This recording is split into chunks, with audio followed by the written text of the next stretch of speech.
नमस्ते दोस्तों, C S Satbir Singh YouTube channel पे आपका स्वागत है।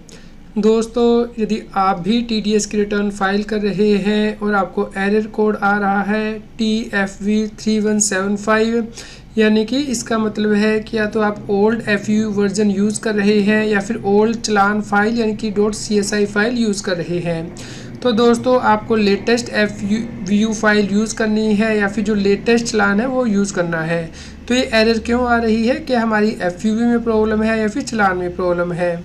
तो दोस्तों, यदि आप ETDS ETCS रिटर्न के लिए FUV फाइल डाउनलोड करती हैं protein-pan.com से, तो उस केस में आपको यहाँ पे सबसे टाइम में जाके ETDS TCS पे क्लिक करना होता है। यहाँ पे आपकी ETDS ETCS RPU वर्जन होता है। तो यहाँ पे हमने लेटेस्ट वर्जन ही डाउनलोड किया है और उससे ही रिटर्न प्रिपेयर की है, फिर भी हमें एरर आ रही है। दोस्तों, उसके बाद आपको चलान CSI फाइल को डाउनलोड करना होता है वैलिडेट करने के लिए। इसके लिए आप इनकम टैक्स के पोर्टल पे लॉगिन कर सकते हैं। incometax.gov.in पे ई फाइल में जाएंगे, ई पे टैक्स में जाएंगे। यहाँ पे सबसे लास्ट में चलान स्टेटस इंक्वायरी CSI फाइल की ऑप्शन दी गई है, इसे आपको क्लिक करना होता है। यहाँ पे दोस्तों आप पीरियड सेलेक्ट करते हैं और उसके बाद यहाँ पे चलान को फिल्टर करते हैं और चलान CSI फाइल को डाउनलोड कर लेते हैं। तो दोस्तों, जैसे ही आप यहाँ पे डाउनलोड करते हैं चलान फाइल का, तो उसका डेट भी यहाँ पे आ जाता है कि किस दिन आपने CSI फाइल को डाउनलोड किया है। तो जैसा कि आप देख रहे हैं कि यहाँ पे ये जो डेट है वो आ गई है 050923, यानी कि आपने 5 सितंबर 2023 को ये CSI फाइल डाउनलोड की है। तो आपको लेटेस्ट CSI फाइल ही डाउनलोड करनी है।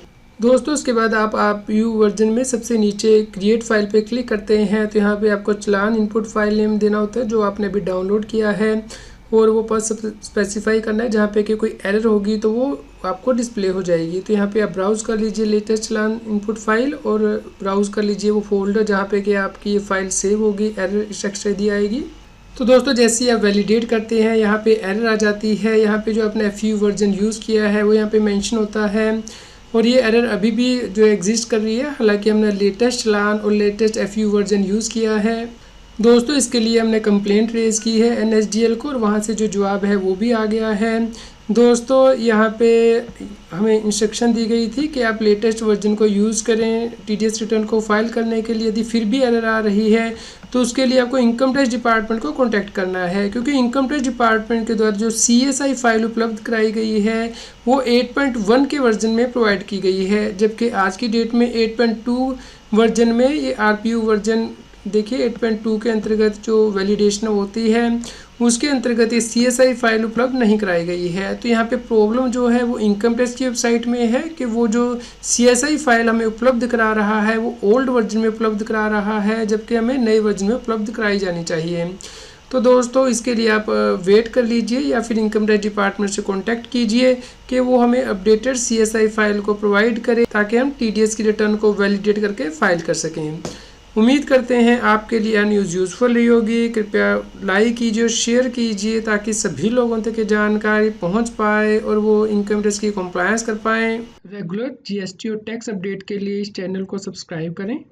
फ्रेंड्स, आप TDS, इनकम टैक्स, GST और अकाउंटिंग सॉफ्टवेयर ऑडिट ट्रेल के साथ कंप्लायंस आसानी से कर सकते हैं। इन सॉफ्टवेयर के डेमो देखने के लिए आप हमें मोबाइल नंबर के साथ ईमेल कर दीजिए taxil@gmail.com पर। आप हमें Telegram app CA Satbir Singh Taxil पे ज्वाइन कर सकते हैं ताकि आप GST और इनकम टैक्स के रेगुलर अपडेट अपने मोबाइल पर ही प्राप्त कर सकें।